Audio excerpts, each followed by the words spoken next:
If you are an estate agent, letting agent, or someone who is interested in the property market, then the UK property market stat show is for you. The UK British public are obsessed about house prices, and therefore, whenever Rightmove publish something, or the Land Registry, or the Halifax, or even the Nationwide publish something, it's normally headline news. The issue with the Rightmove stuff is that they're looking at asking prices. The Halifax and Nationwide are looking at sales that were agreed 2 or 3 months ago, and the Land Registry was looking at sales that were agreed 8, 9, 10 months ago. We're looking at house prices from last week. We're looking at the data from last week, and we're comparing that with the same week going back 5 or 6 years, and we're also seeing where we are year to date. Today, I'm joined by Verona Frankish, who is the boss lady of Yopa. Yopa are a dominant agent in the top 10. I'm sure she'll correct me with the actual number in a second, because she always does, bless her. But Verona is a force of nature in the UK property market. She's looked up to by everyone in the industry, and we invite her back onto the show every couple of months. Verona, thanks for joining me today. You're very welcome. I popped into your front room today, Chris, to pay you a visit. I can see, and I can just assure you, ladies and gentlemen, that Verona is not in the next room. She's sitting in the PBS studios. Literally, I could probably, if I stood on the top of my roof, I could probably see the building from there. So you're with the PBS. I am with the PBS guys today doing some work, so I thought it was too good an opportunity to miss. Indeed, indeed. I love the little sign behind it as well. So I'm sure Jodie sorted that one out. So thank you, Jodie. He did. Bless her. Good stuff. Right. So, ladies and gentlemen, we are looking at week 48 of the 2024 property market. Week 48 is Monday, the 25th of November, all the way through and including Sunday, the 1st of December. And the show, for anyone that's not watched the show before, is roughly split up into 2 sections. The first half is looking at the UK property market. And then the second half is that we deep dive into a town or a city's estate agents and letting agents population and really get under the bonnet and see how well those agents are doing. This week, we are revisiting the beautiful city of Winchester in Hampshire. We went there in the spring of 2023. And as I said, as we nearly finish the year in 2024, we're having a revisit back to that beautiful city. Have you ever been there, Verona? I have a long time ago, actually, but not for a while. But you're right, it is very beautiful. Beautiful. And make sure that you go to the Guildhall. I think it's the Guildhall that's got the big round table rondel on, which is absolutely beautiful. And it's dead easy to get to, from Paddington to, I think it's Paddington. It might even be Victoria or Waterloo. It isn't Paddington, it's Waterloo or Victoria. Anyway, less of those trains, because I'm into my trains. So I'm a bit of a train geek. There you go. Sorry. Just want to say I am not a train spotter. I just love trains. So we're on Winchester. Now, for anyone who's not in Winchester, you might switch off from that part of the show. I wouldn't if I was you, because we're going to be using a bit of kit called Insights, and the kit itself will, if you're suffering from overvaluing or cheap fees or anything like that in a estate agency and you're a better agent in your town, then the bit of kit that we're going to be showing you actually independently proves that you are a better agent. So even if you're not from Winchester, do watch that section of the show. The whole show will last approximately an hour. And if you're watching this on a mobile phone, then I'd recommend that you watch it at least on an iPad-sized tablet or even a full-size screen, because there's a lot of detail, a lot of data. So, Verona, without further ado, I'm rambling on. Shall we dive into those stats? Let's do it.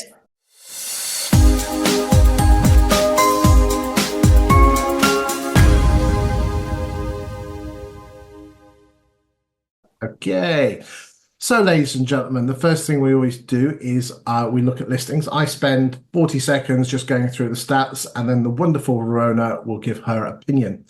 So in terms of the number of properties that have come onto the market in this week alone, of week 48, 24,610. And you can see on the graph now how that compares to the other week 48, going back to 2017.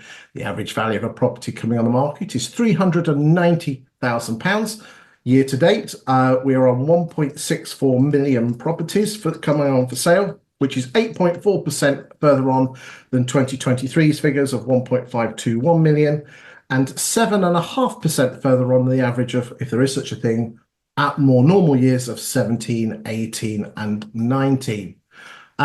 The graph here, which again shows you each week in isolation compared to the other weeks, the white line again is 24, and then we've got 23, which is the pink line, and then 17, 18, and 19. What's your thoughts on listings?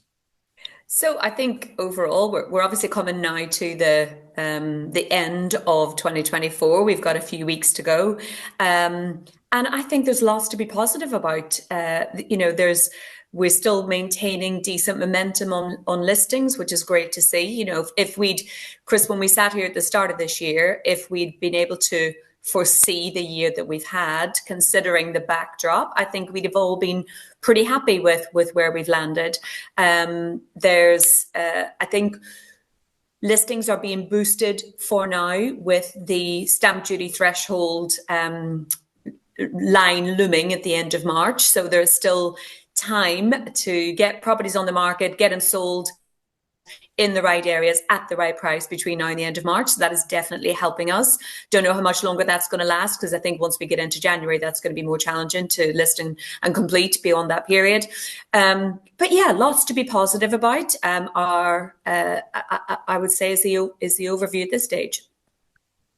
Absolutely good stuff. And again, you know, listings are going to be, I mean, again, sometimes I think we're very blinkered, and you know, some agents are saying there's not many listings. Well, there's never many listings. Come on, it is end of November, early December. Christmas. Seasonality is kicking in for sure.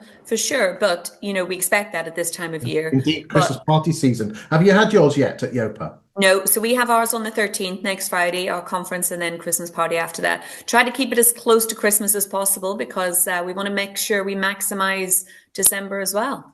Excellent, good stuff. Right, let's move on and look at reductions.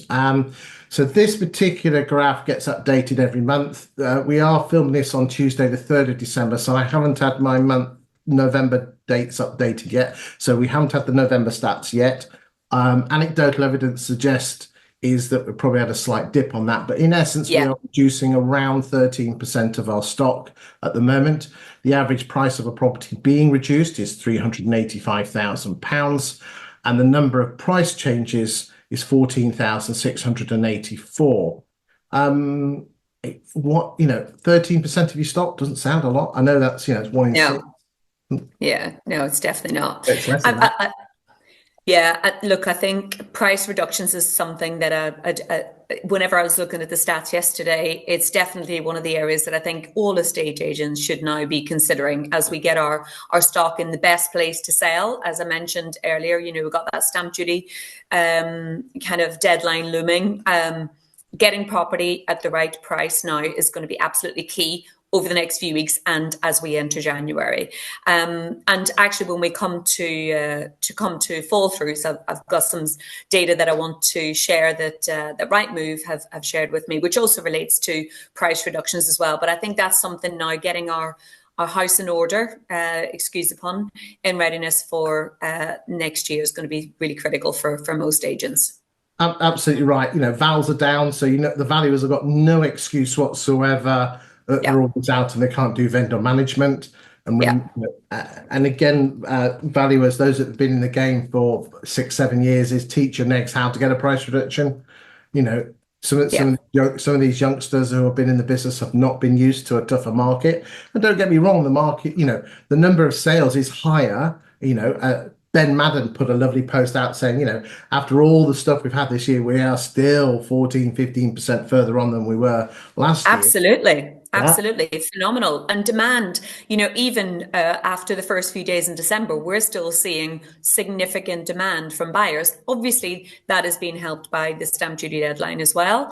But, we have to maximize that, right? So if we know that is looming, we need to make sure that stock is priced. And I really don't like that expression, price to sell. Everything should be priced to sell. But whenever you have to take advantage of particular moments in time and things that are happening in the market, it is sensible and wise to price your stock appropriately.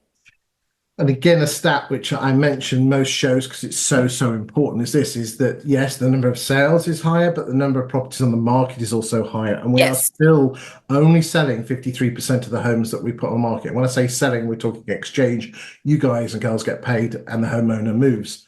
And Yeah. also remember, again, a massive stat that is also important, ladies and gentlemen, is that if a property takes less than 25 days to sell, when it sells, it has a 94% chance of going through to exchange.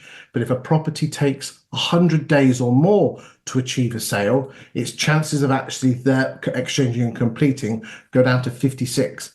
94 down to 56. So you've almost got a 9 in 10 chance if you price it right and sell it quickly to get it paid. You have just over a 1 in 2 chance of getting paid, even if it does sell.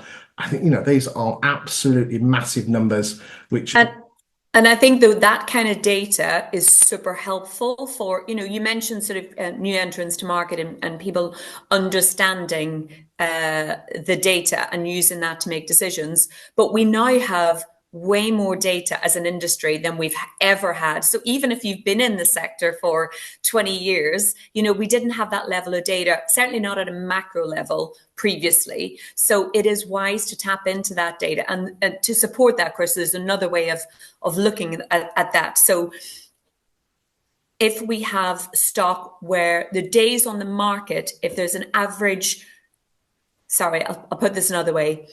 Non-reduced stock, it takes an average 33 days for them to sell. If it's been reduced once, it takes an average of 94 days to sell. And if it's been reduced more than once, it takes an average of 144 days to sell when and if it sells. So to your point, this is another way of just looking at that. So if you price it right initially, you're going to sell it much quicker and you've got a much higher chance of it actually completing. That's very easy for you to say, Verona, but at the end of the day, when there are ladies and gentlemen out there that are being battered by overvaluing, then how do you counter that? Well, let's ask. I've got my opinions, but ladies first. What are your thoughts? So I think we know there is a lot of our competitors, particularly at this time of year when we've got the rush for the Boxing Day launch, that are using overvaluing as a tool. I think the data that we all have access to that we're just talking about, whether that's our own data, whether that's macro data, we have to use that data in the lounge to demonstrate to customers that we know what we're talking about, to demonstrate to customers that we deliver on our promises. And unfortunately, there's some battles that you're not going to win. And we advocate certainly for walking away from customers that are completely unrealistic about their price point. So having that honest conversation in the lounge initially, but also helping them understand, because a lot of customers will say, okay, well, I'd want to put it on at 20 grand more, 30 grand more in order to test the market. And if in 6 weeks' time it doesn't sell, I'm prepared to reduce. But do you understand that if I do that, the chances of you completing are going to be significantly less, X% less, and the chances of you actually selling are going to be significantly less because you've been on the market too long. And it's using that data and not just, okay, I'll put it on 20 grand and we'll come back and talk about it in 6 weeks. Using the data to help your customers and educate your customers, the impact of those decisions and understanding your local market. I totally agree. I think the magic thing is that humans make decisions with both the logical and the emotional side of the brain. And I think what you've got to remember is that 19 out of 20 decisions, the emotional side of the brain has to say yes first. Why am I saying this? We're in sales. We're dealing with humans. Therefore, that's sales psychology. And if you know how people think and act and how they make decisions, then you can apply yourself to that. If 19 out of 20 decisions, the emotional side of the brain has to say yes first. If you're up against another agent who is trying to overvalue, if you could hit them with as much evidence as possible. Print offs galore. Here's 6 properties that are like yours. You're not going to get buy-in unless you have emotional buy-in first. So, ladies and gentlemen, my advice would be is how do you get inside someone's head emotionally? You tell the silver bullet is to tell stories. It's why you can't remember what your other half said. I can't remember what she said half an hour ago. It probably involved a bit filling or doing the dishwasher, but I can remember the fairy tales and stories that I was told as a child in the films because they're stories. So therefore, if you want to get inside someone's head and you're trying to beat overvaluing, my advice, ladies and gentlemen, is tell a story of someone who suffered from overvaluing. Mrs. Miggins, a bit like you, wanted to move near her daughter, being her grandchildren. Other agents came in, told them overinflated figures, took 6 months to sell. Meanwhile, there was no other bungalows where she moved, and eventually she did move, and she bought a horrible house in a horrible location. She didn't see her kids. That is a story. Does it have to be true? No, truthful. Just take different elements from different things, bring them all together, then hit them with the logic. Look, you don't want to be like Mrs. Miggins. Get emotional buy-in first, then hit them with logic. That's how you deal with human beings. Love that. There you go. There you go. There you go. Right. Let's move on and talk about gross sales. Let's just bring the screen back again. Here we go. So number of gross sales this week is 22,869. I mean, look at that. I love this graph. Last year 19, in 2022 15,800.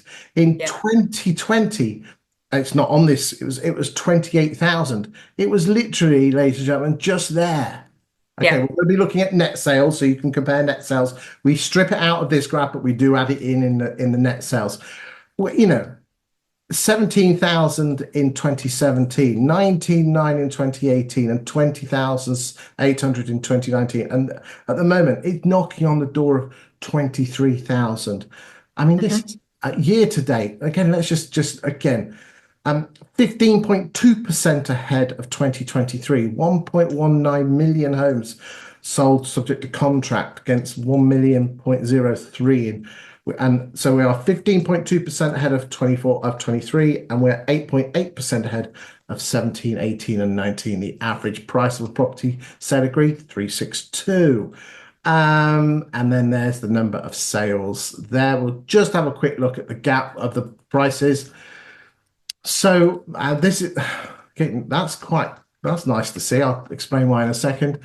What we do here is that we look at the average price of a property coming on the market each week, which is the red line, and then we look at the asking price of the property when it went sale agreed. We don't know what it sold for. We do actually know what it sold for, but in this graph we're not putting it in. The orange line, and it's the gap that's the difference. And again, everyone who's not watched the show before, that's London. Everyone coming back from London. That is only 3,000 homes coming back in those magic 3 or 2 weeks. When they've been Provence and things like that, as I'm sure you go to Provence and Siena and all those lovely places in France and Italy. It's the gap we're measuring on that one. And again, it's great to see that gap closing, actually, because that's been one of the indicators this year. As you could see, that gap was widening, and it is getting back together again, which is great. And that obviously supports that house prices have held up really well this year as well. So we haven't seen the drift in house prices values that we thought we might have done at the start of the year. I mean, one thing that I am planning to do in the new year is to strip London out of that stats, because that would be interesting to see that, actually. You're right. This does have such a material impact. And what is interesting is there's a huge difference between inner London, which is WSWE, WN, and the two central ones, and West W. If you strip outer London, which is the other bit, is very, very similar to the rest of the country. It's inner London. Screws the figures up. Anything else on sales? I mean, only to say, super impressed by how gross sales are holding up this year and continuing the momentum up until Christmas. Yes, we're seeing a little bit of seasonality, but not significant seasonality. So, I think it supports that we are getting a bit better at pricing. It supports that there is still demand in the market, and funding. Whilst after the budget we didn't get the reduction in mortgage interest rates that we were hoping for, I think there is sentiment has definitely maintained a level of positivity despite some of those bumps in the road. But it's great to see demand continuing and that our SSTCs are holding up well. Good stuff. Right, let's move on to fall throughs. I know you've got some stats yourself. this is a monthly stat we haven't had the stats through yet, so this will be updated next week, but that's basically showing the percentage of our sales pipeline that falls through. And you can see there it's been pretty steady around the 6% for the last 7 or 8 years. That's the actual number of fall throughs. Actual number of fall throughs this week is 5,457. The sale fall through rate is where we compare the sales fall throughs against the number of gross sales. There are obviously again, we use different metrics. That's against your pipeline, that's against the sales. Most people think 1 in 3 homes actually fall through. The number is actually less than 1 in 4. It's 24.8 or 24.3, somewhere around there. There you go. And that is the fall throughs this week and the number of fall throughs. You've got some stats. Are you sharing it? Are you sharing screen, or are you just? No, I'm not sharing a screen. Not sharing a screen. It was just I'm actually just reflecting when I was looking at that data yesterday. I was reflecting on some data that Rightmove had provided me with a couple of weeks ago, and actually I'm on a working group where we're working called Project 28 with cross-functional parts of the sector with conveyancers, lenders, and estate agents to try and work towards being contract ready within 28 days. And one of the big debates we had a meeting last week. One of the big debates we were talking about is the impact of time on market on fall throughs, and obviously that has extended significantly over the last couple of years, and that's having a major impact on fall throughs, and I guess linked to price reductions as well. So one of the things about non-reduced properties, i.e. we price it right early on, we get the right price, it is 1.35 times more likely to sell if it's priced right, i.e. we don't have to do a price reduction. It's also half as likely to fall through.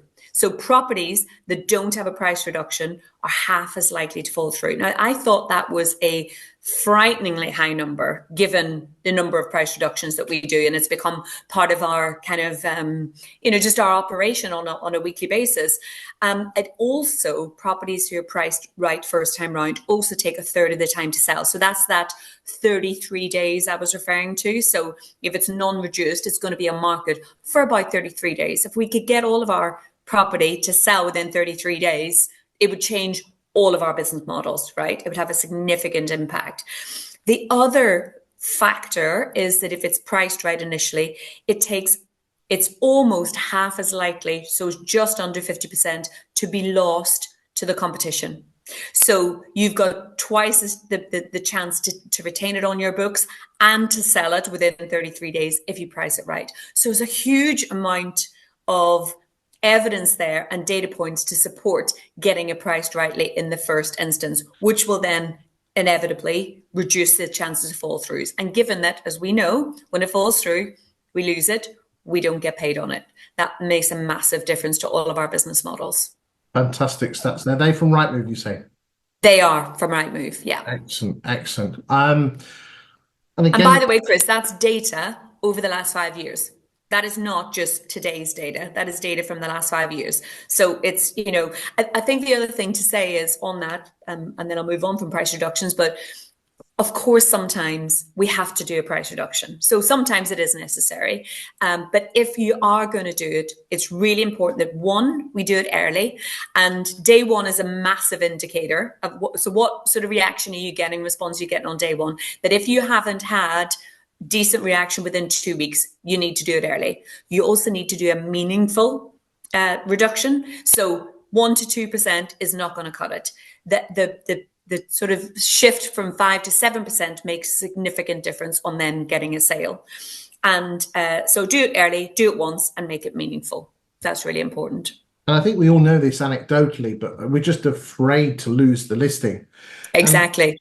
And that's why, my daytime job, ladies and gentlemen, is helping estate and letting agents attract homeowners to their agency. Interestingly, 93.1% of homes sold in the last year sold with the first agent. Yeah. There you go. I mean, it just anecdotally, that's not what people believe, right? No. Well, again, evidence from, have we got the report here? Yes, we have, because again, I always like to, as I said, whilst I've had so on the right-hand side, we've got trains. It's all about balance, all about balance. And we got the wonderful EA Masters home moving survey, which surveyed 12,000 homeowners, and they asked the same question every single year for the last 16 years. And no matter how they answer it with multiple choice, a yes or no or whatever, only 16 to 17% of homeowners base their decision on the fee. If you asked most estate agents, they would say 83% based it. And the issue is this, and again, until we can learn to love and fall in love with losing a listing and not take it personally, because that is what we do as an industry. They don't like me. And then what happens is this is just like someone's for school, you ask them out as a 14-year-old and they say no, and then all of a sudden they're no one to me, I'm blocking them. You don't then ring them up. You don't tickle them. Or when you do ring them up, they turn around and said, in essence, is, how's your agent? They're shit, come and use me. Or how's it going? Fuck's sake. Yeah. You've got to nurture them, you've got to tickle them. And that's why, if anyone is interested, my daytime job is that there is something that every single homeowner is obsessed about, which is the local property market. So why don't you talk about the local property market to local people? And you can do that in local Facebook groups. And if you haven't got the time, then there's people like myself and Data Loft who create content about the local property market that makes you look awesome. If anyone is interested in wanting to find out how to do all that, if you text me the word free stuff to my mobile number, I'll give it to you now, 07950 147572. If you text me the word free stuff, I will send you how to get all this data and how to put it into local groups and attract landlords and vendors to you. Anyway, let's... Just on that point, Chris, whilst you're bringing up the slides, just to add to that, I think we underestimate as a sector the importance of being an information provider. And instead of always wanting something in return for giving that information, be an information provider, because then at some point, people will come to you because they trust you. You're creating credibility. And if you're providing information that's helpful to them, that will help them make decisions, then we see ourselves in a slightly different light. And then naturally we attract people who will value our opinion, as opposed to we're pushing uphill to try and sell them something. Why do you think I do this show? I can wave goodbye to 5 hours of my week and does this show, but I do it to create content which is of interest to the industry. You as estate agents need useful, you need to create content. You need to produce stuff like this for your local town. If you can't do it, I can do that's my daytime job, but you can do it all yourself. And again, if you text me for the free stuff, I'll show you how to do some of this. But what I would say, ladies and gentlemen, is this: these graphs that you're watching here, or if you're listening on SoundCloud or any other podcast, there'll be a link, and I am more than happy for you to download these graphs and use them in the house. I ask that you don't use them on social media because I reserve those for my paying clients, but I don't mind you use them in the house to show that you know what you're talking about. I mean, if I was you, I'd probably clip out that bit of Verona and show it on a little iPad. If someone's mowing it, look at what this lady said. Just make sure there's not a Yopa person in your town. Exactly. There you go. Right, let's move on. Okay, let's get back to those standalones and net sales. So it is gross sales, less fall throughs. And the white line there is 2024, and we are doing really well here, ladies and gentlemen. Look at that white line when we compare it with 20. We are. Let's just pull this up. We are ahead of 2021. Pretty phenomenal, right? Yeah, that's pretty phenomenal. Yeah. Okay, the yellow line, which is 2020, I mean that was really high numbers, 21,000. But again, not a million miles off, is it? Yeah. And look, we always want it to be better. Of course we do, but the delta isn't necessarily what we're not listing. It's what we're not completing on, what we're not selling and completing on. So, we have the opportunity. It's all the things we've talked about so far: getting it priced right, making sure we're making meaningful changes, having a good marketing strategy, having a good pricing strategy with our customers. So the opportunity is there. It's in our gift to make the right choices to get those net sales over the line. Indeed. Right. So we're on 909,000 second-hand net sales. So these, in essence, are our exchanges. So we'll probably end the year, because we have a big flurry of exchanges. Yes. We'll probably end the year, and this won't come out until April. I'm predicting we'll finish totally. So we've got to add new homes to this. We'll be finishing on about 1.23, 1.24 million. Okay. And we'll probably in terms of secondhand, of that 1.2, 1.3, probably about just over 100. We'll complete. 50. Yeah, we'll exchange. Yeah. I agree. That's roughly the numbers that we're working on. This is what we can tell from that. Net sales, I said, that's just showing what the months are in isolation. Anything on net sales apart from wow? Again, wow. That does. Yeah. Okay, let's just do a couple of the little graphs. Gross sales as a percentage of listings and price changes as a percentage of listings. I know some of you like those. Number of properties for sale. We haven't had the month-end figures yet, so the end of November figures will be out in next week's show. So this is slightly out of date, but I expect a drop on that. The number of sales pipelines. Again, we haven't had those stats through, but we'll just show that for benefit. And again, we're still waiting for the pound per square foot figures. The pound per square foot figures for November. But again, isn't this interesting? Now, all the papers at the moment are banging on about that there is an unforeseen uplift in house prices. Yep, nationwide. It's been 2 days. Okay. Yeah, nationwide today. Yeah. Okay, then we have been saying this for 6 months. Okay, because the orange line here matches the land, whatever that changes, matches the land registry almost perfectly, albeit around 6 months in advance. So therefore, we predicted this back end of last year. So therefore, this is, if you want to know what's going to happen to house prices, ladies and gentlemen, in the land registry, you just look back 6 months on that orange line. And we publish this every week with the monthly figure. So again, no surprises there. Okay. And as I said, all that will be updated in next week's show, all being well. Okay. Is there anything else you want to say on this before we move over and go to the only thing I would say, just referring back to those last couple of graphs on stock for sale currently on portals, I think there's something like 500,000 properties. So that is a lot of properties that will potentially get a lot of eyeballs. And whatever you feel about the Boxing Day launch, we know that there is significant volume on the portals over the Christmas period and into the new year.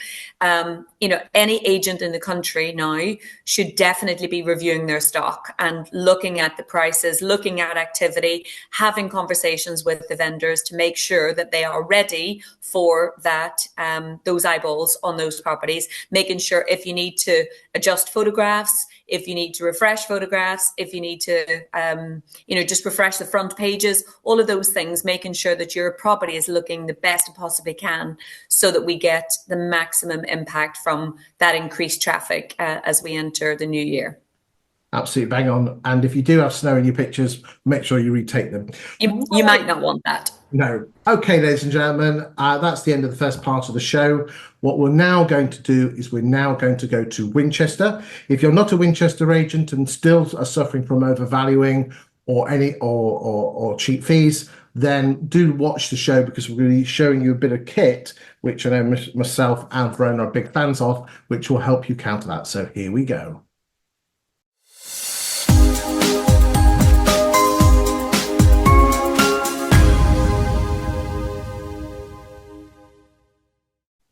Okay, ladies and gentlemen, we are using a piece of kit called Insight. Insight is from a firm called 20EA. They do have other platforms, but we are looking specifically at Insight. Insight is like Rightmove Plus on steroids with glitter balls and lasers coming out of it. It doesn't just look at the last year, month like Rightmove Plus. This one looks at 5 years plus the year that we are currently in. And the amount of data it has is mind-blowing. In fact, myself and Verona would have a competition of who is the biggest fanboy and biggest fangirl for this bit of kit. In fact, there's a number of people that love this, and I'm thinking in the new year we'll get some nice little t-shirts with 20EA fanboy. And we'll get some for you as well. I think they might pay you to do that. Yeah. Well, interesting you say about that. You see, I must stress to you, ladies and gentlemen, I am not being paid 1 penny to highlight this piece of kit. Okay, the kit is something that I get given to free of charge. I have to declare that. But this piece of kit here is something that you as agents can also have. There are a number of levels. I will not mention prices because I'm not on commission. There is a free version, which gives you limited amount of information over a limited period. And then there is one that's for towns, one that's based on regions, and then one that's based on the whole of the UK. If you do want it, then speak with 20EA and ask for their insight platform. In essence, if you want to see how powerful it is, watch the next 20 minutes or so where myself and Verona go through Winchester, and you can see the data that is behind it. Like most things, it's a bunch of numbers. It's your ability to read those numbers and see what that means to you. So without further ado, because I'm prattling on, let us go to Winchester. So we are looking at from the first of, if you're watching this on the phone, guys and girls, you're not going to see this on your phone. You're going to need to see this on a big computer screen or a tablet or a laptop. We're looking at the 1st of January 2019 all the way through to the 30th of November. And the first thing that we will notice here, and again, just so we're all declaring everything, for the postcodes of SO 21, 22 and 23, which are the core postcodes of Winchester. Okay. We are not looking at new home builds at this because it just tends to muddy the waters. And the first thing that we are going to do is we're going to look at the different estate agents. And what we will do here is we'll look at the last 5 and a bit years for everyone. We will look at the last year just to see if there's any newbies that have come on board. And we will also look at the upper quartile because, again, that's an important consideration. So the first thing is this. Remember the 642,024 figure. That's a lovely average price point. Indeed, and it's a beautiful city, Winchester. Yeah, absolutely beautiful. So the first off thing that we're going to do is we're going to look at each agent and see how well they have performed. We're basing this on new instructions. We will be looking at sales agreed, price reductions. We'll be looking at fall through rates. We're going to be looking at how close you got to the asking price and how many of the houses that you listed did you actually end up exchanging and completing on.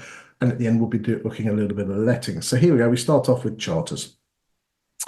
That's an impressive performance over that length of time. Okay, so again, you could very easily look at November and say, 34%. Again, that's a standalone month. The purposes of this, ladies and gentlemen, we've just got to almost put an imaginary trend line through that. And you can see here that, in 2019 and 2020, they were hovering around that 17, 18% mark. It looks like 22, they went up in 21, they went down in 22, and have slightly been rising now to become the dominant. We will look at last year in a second, but that is particularly impressive. Again, what would be impressive if they carry on the next month at 34%. So it's the general trend. Their average price is 643,741. I must admit, I do not have any clients in Winchester, but Charters are an agency who I'm really impressed with their marketing. And when I say marketing, I'm not necessarily talking about the way they present properties, but the way they come across as the local property experts.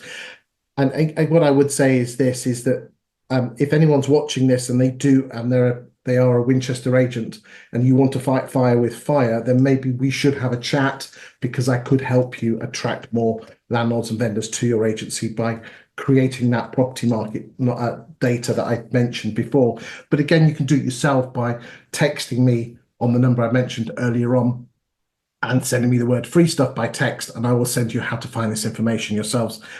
Okay, next up, let's go Belgarum, which I think, if memory serves me well, is the Roman name for the town. There you go. Got it. I did wonder where it came from. It's not familiar to me. I believe it is. I believe Right. it is. So again, that spike, that must be, I'm going to guess COVID spike, that's right? COVID The spike. COVID Okay, spike. so let's ignore that. Let's just look at their general trend. So Belgarums were around 11, 13, 17, 18. Okay. Yeah, I mean, if it wasn't for that spike, they would be, it wouldn't look as impressive, but you've just got to look at the key down the left-hand side. I would say generally Consistently number two, though, in their area, for seems like, for a consistently long number time. two, Yeah. but Yeah. probably 24 has not been as hot as say No. 22. Okay. Yeah. But Yeah. not That's much, interesting. Yeah. just bear that in mind. Average price Yep. 634, so again, middle of the road. Let's go and Yeah. look at Carter Jonas. Wow. So that's changed a bit then. So clearly, something's happened there, though, right? Something significant has happened in 21, 22 to change the direction of their business, I would suggest. I've never seen that. Yeah. No, me neither, actually. Yeah. I know It sort you of watch the looks like show. it's fallen off a cliff, but it would suggest to me that there's something more an active decision of a change in direction. Maybe, I don't know, I maybe don't they've know. moved, changed the product mix or something. But yeah, it's definitely something different has happened Okay, here. ladies, I can't comment on that, but I have never seen that. Me neither. Yeah, But but I've looked as at it Verona anyway. says, there must be some form of change of direction on that because that's groundbreaking. Never seen that. Okay, let's go to Carter Jonas were 595. Okay, so it's not as if they were a posh agent; they were middle of the road. Yeah, Okay, yeah. okay. Dibbles or Dibbles. Oh, I like that. Yeah, they're Nice they're growth. definitely showing growth. Yeah, they're showing growth. From And around. interesting that they're at the less premium end of the market in Winchester at 404. So clearly they've identified their niche and their target addressable market, and they're clearly maximizing that. Good on them. Okay, Winkworths. Bang Nice. average in terms of price point. Okay. But yeah, Savills, 1.2 million. Nice and steady. We will look at the upper quartile in a second, ladies and gentlemen. Goadsby's, they're part of a large regional chain. Nice growth there. Well done, yeah, Goadsby. Hamptons. Yeah, nice and steady. Okay, ignore that must be April. Yeah. yeah, Martin and Co. Nice growth there. Nice. yeah. Interestingly, I interviewed Noni, who is like an associate of the Martin and Co office. Exceptional lady dealing with the posh end properties. So I would suspect, well, I don't suspect, I know for a fact that I bet if we can't plot it on this graph, the average price would go through the roof on this one because Noni tends to focus on the upper end. We'll probably see that in the When we look at them, quartile when we look at yeah, that. yeah, yeah. And it's run by a gentleman called Julian Bessie, who I've known for over 10 years through franchising. Top chap. So again, runs a decent office. Mainly focused more on lettings. So we'll have a look at lettings. Right. Yeah. Pearson's, again, ignore this. That's growth. I like A that. little bit of growth in the last couple of years, definitely. Yeah. I'll give that. Romans. Yeah. And steady she goes. Knight Frank. Okay, guys, looks like you're having a bit of a tough time there back since the summer of last year. Yeah. Connells at the lower end, 326 over 5 years. That's not many. That's interesting, actually, for Connells. Yeah, interesting. I mean, at the moment, I'm doing a countdown of the 200 biggest estate agents in the UK by volume of sales. It's going to be starting towards the end of this week. It might have started before this show comes out on Friday. And Connells are one of the only big agents who have actually grown their market share. Okay, most of the big boys. I tell you what, there's some surprise. Don't worry, you've done all right. You've grown. Just want to put your mind at rest there. I'm reasonably confident. No, but yeah, you'll be I'm a data person, Chris. If I don't know my own data, it'd be a problem. But it's shocking the number of top 20 agents. And again, it's like it's a slip. It's a drop. It's a slip. Okay. Look, I think, Chris, there's a huge amount of change happening in our sector. And if business models are not reacting to that change, then they're going to see a slip. So yeah, if you don't change, you're going backwards, right? Indeed, it's interesting. I was hosting the LSL conference, and instead of this might be one for your conference for next year. It's too early for this year, but I interviewed the CEO of LSL on stage live, and we had and he said, "Don't hold back." And Great. I love yeah, that. yeah, that took some what's names to do. And I was nice to him to start with, but when we got onto the subject of self-employed estate agents, he said, "Oh, it's only 2%." And I turned around and said, "I'm sorry, I've got to disagree with you because that's the size of Connells and William H. Brown almost put together." Yeah, I mean, absolutely. yeah, and I know 2% of this market is significant. if you had 2% of the market, you would be the biggest estate agent in the UK. Yep, you would. There you go. Yeah. The biggest estate agency brand. Brand. Yeah, come on, I'll give you Yeah. that one. Yeah, Yeah. right. Yeah, not firm because obviously Connell Sequence have Correct. many. They're about Many brands. 9% of the market in total. Yeah. Okay, right. Fox and Sons, which again are part, if memory serves well, part of the Connell Sequence group. Nice Yeah. steady. Has dropped PB, the last couple of years. Well, yeah. Belvoir. Just can you just pop back to Purple Bricks? I'm interested in their average price point there. That's interesting to me actually, because yeah, so it's not the average price point, but it's not the worst price point here, which is interesting given the changes in their model. Belvoir. Okay, Belvoir. Now, You again, move. that's kind of dropped at 2019, 2020. Yeah, but again, as I said, I'm ex Belvoir myself. Again, primarily always focused on letting. Lettings. Yeah. Yeah. You Agreed. move. Yeah. Stratton Parker, 1.1 million. Jackson Stops. Straight line. Toby Gullick. Oh, he's only been going a while. Well, that's interesting. Well, I tell you what, let's go and have a look at the last year because it looks like Toby's doing quite well there. Actually, let's go that right. So let's look at the last year. Okay, so actually, look, we're on Toby Gullick now. Look at that. Yeah. Yeah. Yeah, They've well grown. done, Toby. You've been going a year and Excellent. you've got, yeah, I like that. Well done. Well done. Right. Charters. Okay. Yeah. Wow. Look at that. Good Whoosh. growth. Good Of growth. Arms. Well, you can see who I'm clicking on. Okay. Yeah, it is interesting looking at a 5-year picture. It's good for context, but actually, obviously, the last 12 months for any business is really the sweet spot. So it is interesting to look at it over a shorter term to determine who's making Yeah. progress. Indeed. Right. What we'll now do is we'll go back to 2019 because we did promise the upper quartile for the posh agents. There we go. Okay, here we go. Back we go. Right. So we might do the upper quintile. I'll just see what the numbers come out at. There we go. Sorry, 11,000. Okay, let's go 750. Okay, the upper quartile starts at 750. Okay, and it looks like Charters. Okay, so I wonder if Charters. Okay, let's just knock off the Is there a million. tipping point? Is there a tipping point with someone else? Yeah, So that brought Savills up to number 2. Look, there there you you go. go. Look, Savills let's just number 1. so this is interesting. So we're looking at here, ladies and gentlemen. We've not 2 million. So it looks like Charters peter out now. Interesting, ladies and gentlemen, there is only 2 towns in the whole of the UK where the volume agent is also the dominant agent in the upper quartile. One of them is Wilkinson Grant in Exeter. But again, the numbers here over 2 million, they're a bit spiky because the numbers are really small. Let's just okay. Well, I tell you what, let's go for 1 billion because I think that is nice. That's sufficiently away from that 600,000 that the as an average. The average. Yeah, great. Okay, so here we go. Chris, what was the other? What was the second? What was the second town outside of Exeter?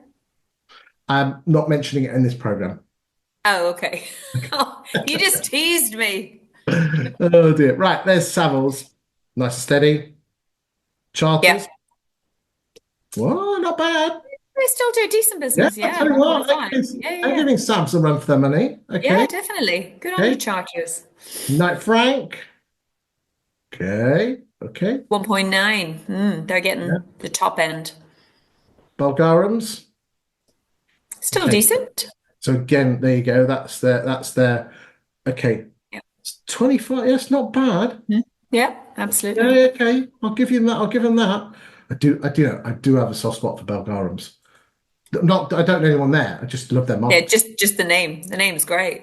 No, the actual marketing. They Oh, I don't know right. if they do Yeah. it now, but they produce these like fold out 6-page reports that open up on beautiful that are just like newsletters that even I go, wow. It takes a lot to impress me in an agent marketing. But I don't know if they still do it, but 4 years ago they did. Oh my God. Cartagenus, Winkies, Martin and Co. There you go. So it looks like this Bit is of growth there. Yeah. I know this is Noni because again I had her on the Watkin sofa. That's really, really good. Okay. Yeah. Checks and stops, struts. So this is interesting. Toby Gullick is twice. So I wonder if these was one Property agent. specialist and estate agents. There you go. Okay, So let's you have a must have look.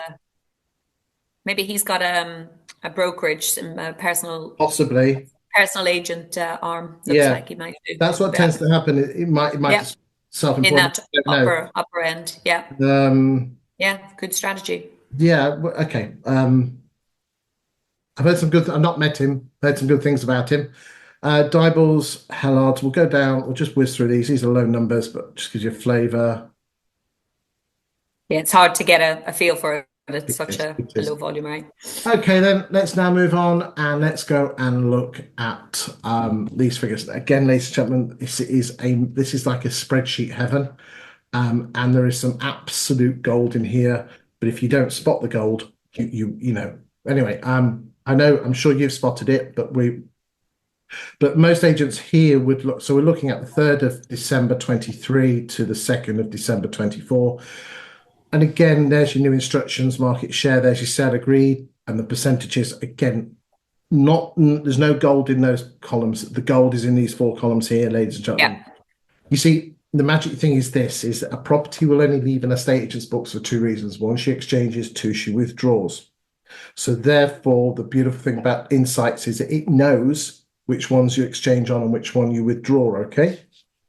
Because they are part of 20CI, and 20CI have data and their fingers in not just scraping the websites. They have data with all the mortgage companies, and they have data with all the conveyancing firms, and there's lots of data flying around. There's no addresses in here for this particular part here, but it's just numbers. I've cross-referenced this and checked it, and I'm very happy with the veracity of the data. All the big boys and girls in a state agency use it and consider it the gold standard. So, okay.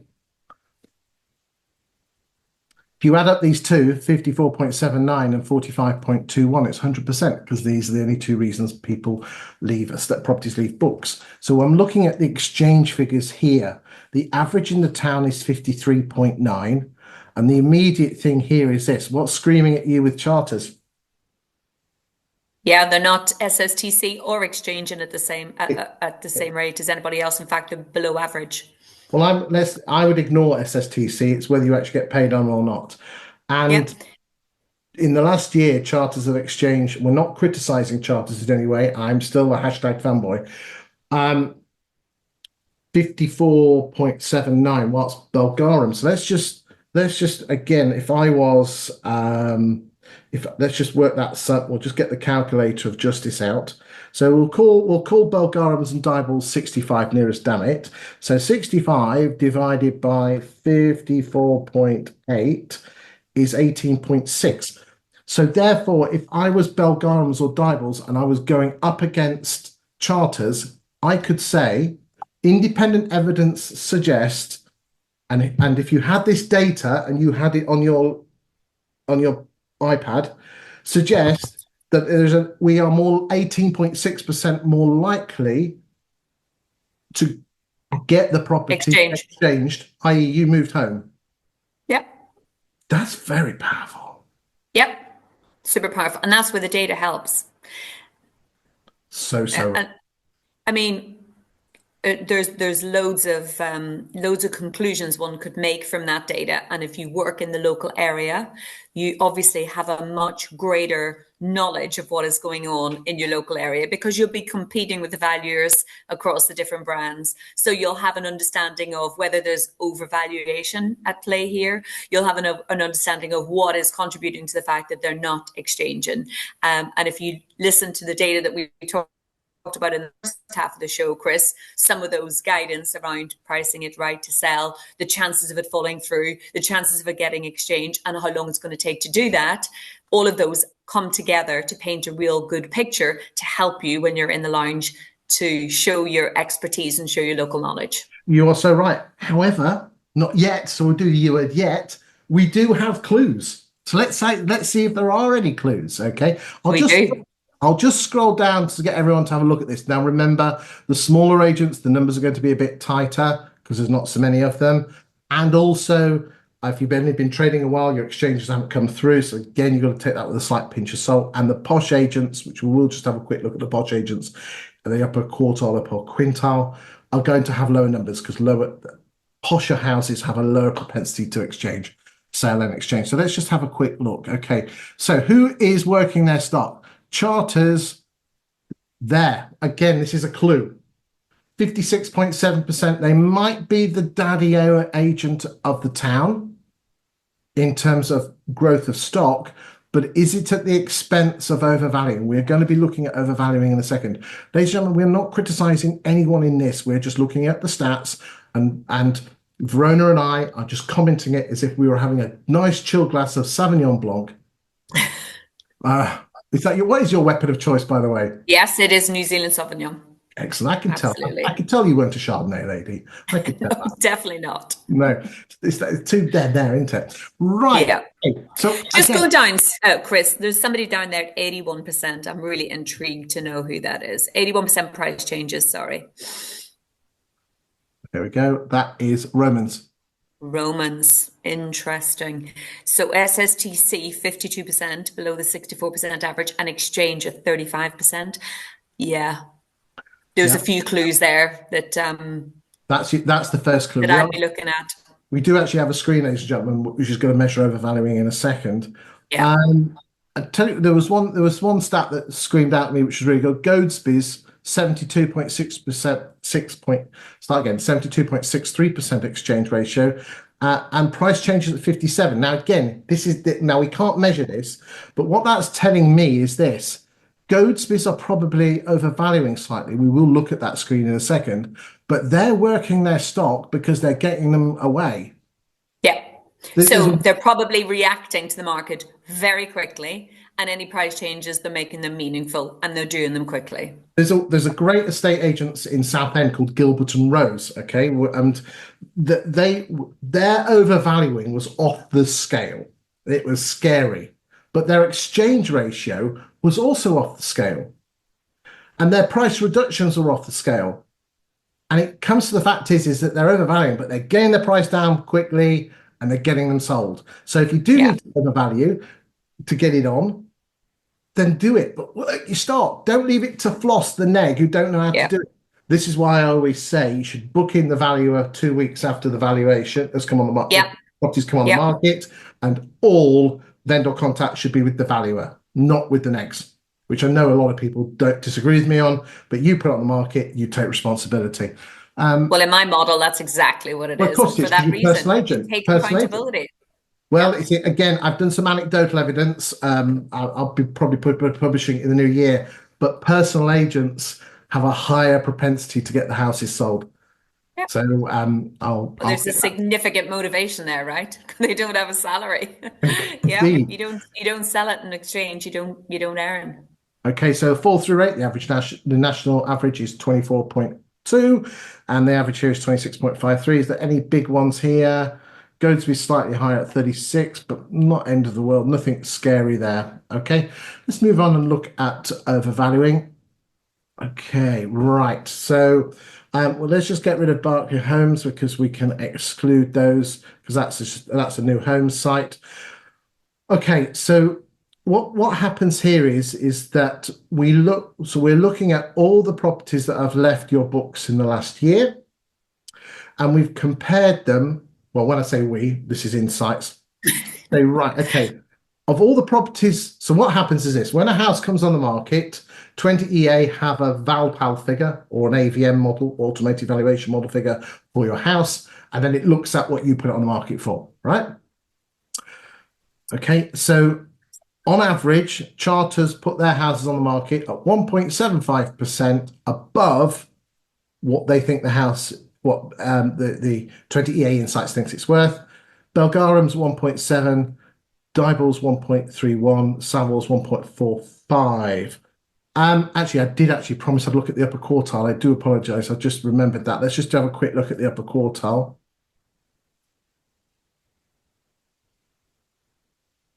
And you can see here that the exchange ratios are a lot lower, but I would expect that. And the numbers are quite tight. But again, it looks like Belgaum's do a damn good job over $1 million. So well done that. Pretty good, yeah. Hamptons as well. Savills, again, just shows you if you're number one agent, you might not actually get more through. So again, if I was up against Savills, I might be tempted, if I was Belgaum's, to say you all realize 60 over 48 is probably about 28% more. So you're Mrs. Miggins, you're more 28% more likely, or more Miggins Smythe, because they're posh people there in the upper quartile in Winchester, more likely to get your house sold. So, if you're any one of these agents and you're not using this bit of kit, you're at a disadvantage, frankly. Yeah, and what I would say is this: is that I know the bigger agents in this do have this bit of kit. Okay, because I'm aware of who. So if you're not getting access to this, you need to be pushing it up the mounting, saying, why don't I have access to this? Okay, let's just bring it back. Here we go. So the average overvaluing is 1.31% in the last year. But then what do you actually then achieve off the actual asking price? Now, this is interesting, is that on average, we just look at the bottom. Hold on, just move that up there. On average, 4.27% gets knocked off the price. That's quite high. Nationally, that is around 1.5%. Yeah. So therefore, it looks like they're all in the same boat. Yeah. There's not They're all much difference here. overvaluing to win the listing. There's not much. Look, here we are. We know we said Romans were not. We saw the clues on the previous screen. Well, there's the big clue. Look at that. Yeah. 2.98. So they are overvaluing, not criticizing. Okay, but look, this column was where the magic begins to happen. And underachieving. Yeah. Okay. So what did you achieve from your original asking price? Okay. Now, on average, here, most people are overvaluing by about 1.5 and then being dropped by about 5. Okay, so therefore the net effect is you're getting 3% less on average. So you got 1.31 on average overvaluing, and then you're getting around 4.27% less than what 28 thought it was worth. So in essence, 3% less. Okay. Yeah.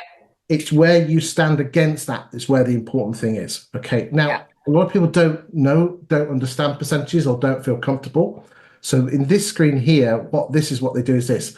If everyone put on a £700,000 house, what would each agent achieve? Okay. And I can see here that most agents would achieve around that 670 mark. Now, these are nice and tight, so there's no big winners here. One that's screaming at me here is this. Toby Gullick, 709. I mean, okay, they are low numbers. I know he has not exchanged on many. So, ladies and gentlemen, you do need to take that with a slight pinch of salt. But again, Toby, if you carry on like that, you're doing really, really well. Let's just keep moving up. Is there any that just scream out that are bad? Again, Romans, look, if you go on the market with Romans, I'm not criticizing, it will cost you the difference between 667 and 673 or around that sort of figure. So again, this is the beauty of Mrs. Miggins. This agent overvalues. Here is the proof, and it will cost you this. Yeah. Yeah. Really interesting. This is super powerful. What is particularly interesting is that look at Martin and Co. Is this, if I was Noni and Julian, then again, as I said, they're not clients of mine, but if I was, look, £16,850 more than an average Winchester estate agent. So if I Yeah. was going up against Belgarum's, it's actually the difference between 16 and 5. So therefore, it is around 21,000.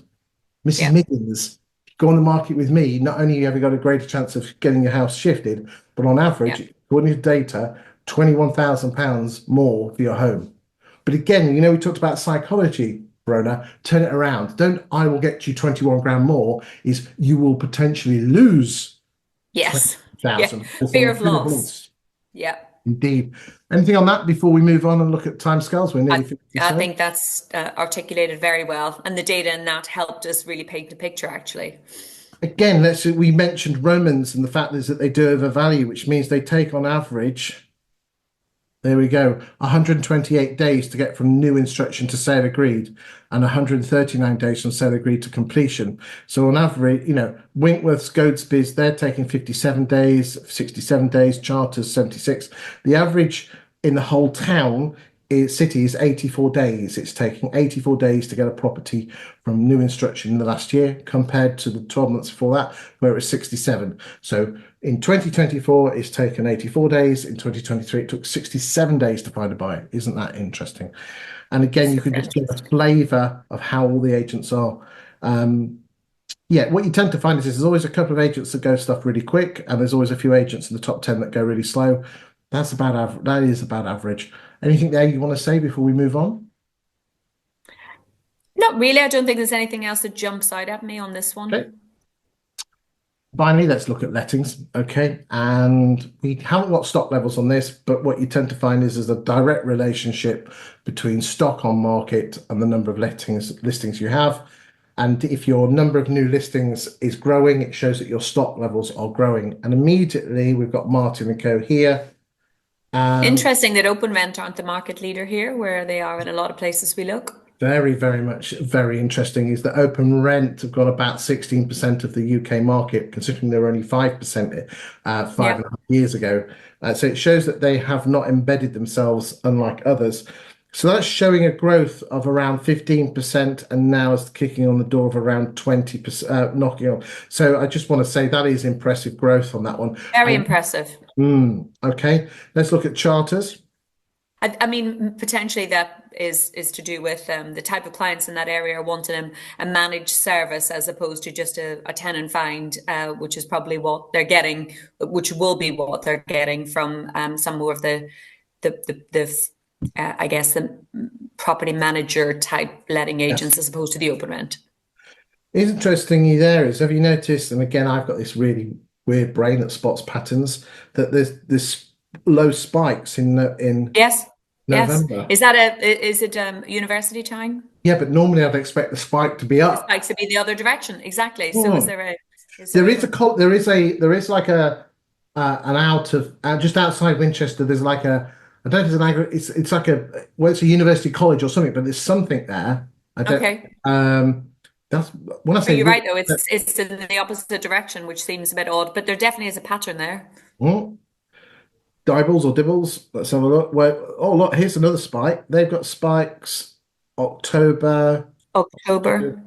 So there must be some sort of a college or university. Yeah, it's very strange. Nice in a nice way. Oh, Yeah. okay. So Dibbles are growing. Belgarum's slight drifting downwards. Open Rent, there is growth. Watch it. It's growing. Yeah. Winchester, you'll be amazed the amount of it. Remember, Open Rent nationally are the number one if they were a letting agent, and you would have to take up between numbers 2 and number 16 in the UK to make their To compete. Yeah, that's all of Leaders, all of Romans, all of UMove, all of Martin & Co, Northwoods, Connells, the whole of Connell sequence, Belvoir, Martin, everyone. And even Leaders, Romans, Lomond, and they're still. And remember, this is the absolutely scary thing. Is half of the properties that Open Rent have put on the market were previously on the market with a high street agent. Scary. That is scary. So that's different then from the sales market.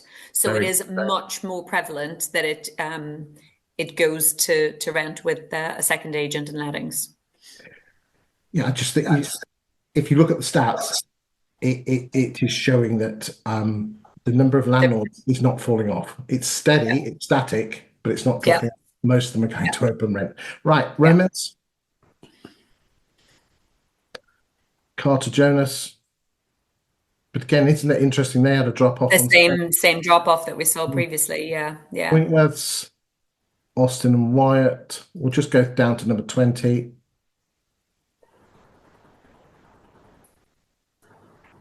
Purdy and Swan, we like that name. That's a nice name. Yeah, interesting. Okay. Yeah, definitely see that those spikes kind of Yeah. replicated everywhere, to be honest. So there's Okay. definitely something there. Okay, so that's the end of the show there. Again, if you're a Winchester agent and you are looking for content to attract more landlords and vendors to your agency, then please do give me a shout. I help loads of agents around the country with their marketing and their content to make them the local property expert. Remembering, as it said at the EA Masters, that 36% of people choose their estate agent based on their local property market knowledge. Final words with you. I think a summary of the conversation we had today, Chris, is a few things. First thing is tell stories, engage with your audience, connect with them emotionally, and help tell the story to paint a picture of what you're trying to achieve. Be an information provider, not just try and flog them stuff, and use the data to pull all of that together to add credibility and trust. And then finally, from my point of view, just to say, thank you to you, Chris, for what you do each week for the sector with this show. And I know it takes a small chunk of my time every few months, but I know that it takes a lot of time every single week for you. And if you're not listening, using, and putting into practice the data and the lessons from this, then you're missing out. So I wish everybody a really lovely Christmas, and I look forward to seeing everybody again in 2025. Absolutely. Thank you very much for the kind words, Verona. And more importantly, thank you, ladies and gentlemen, for your continued support on the show. We'll be having a couple more of these shows, and then we'll be closing down for Christmas in the middle of December. And we'll be coming back second or third week in January. We always let the first couple of weeks settle down, and then we restart this show. I'm glad you all enjoy it and get lots of feedback. If you've got any comments, especially constructive, do give me a call. Verona, thanks again for your input. We'll see you again in the new year for a new episode. And thank you very much for watching. Thanks, Chris.